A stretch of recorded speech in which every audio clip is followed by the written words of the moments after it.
In this video, I'm going to teach you how to use Linux on MacBook. It's a very easy process, so make sure to follow along. In this video, I'm going to give you easy to follow instructions on how to properly use Linux on any MacBook model. You will be able to easily do this with any distro of Linux. So to start, all that you have to do is download UTM.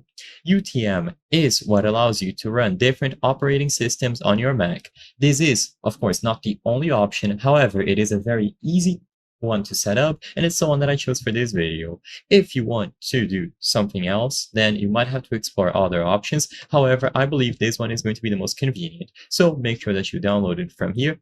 And once you have the necessary files installed, open UTM. Keep in mind that you will also need the ISO for your Linux install. Once you have acquired UTM and the ISO for Linux, all that you have to do is create a new virtual machine. This will allow you to select Virtualize. As you can see, it is faster but can only run the native CPU architecture. You can try the Emulate option as well, however, I would highly recommend Virtualize instead.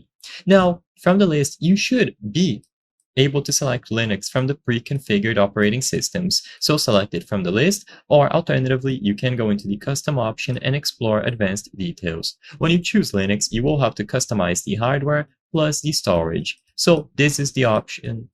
These are the recommended options. As you can see, memory, CPU cores, leave this blank, and once you change these according to your preferences, or you just copy these numbers here, 4096 and 4 CPU cores, you just go ahead and continue. Once it has been created, it is going to appear under the list of available OSs for UTM. Now, you just have to select it from the list, and when you choose this button here to start, Linux is going to run on your Mac computer. Now, you can repeat this process as many times as you wish, with as many different operating systems as you have, and if you encounter any problems, access the properties to change the details. I hope I was able to help you on how to use Linux on MacBook.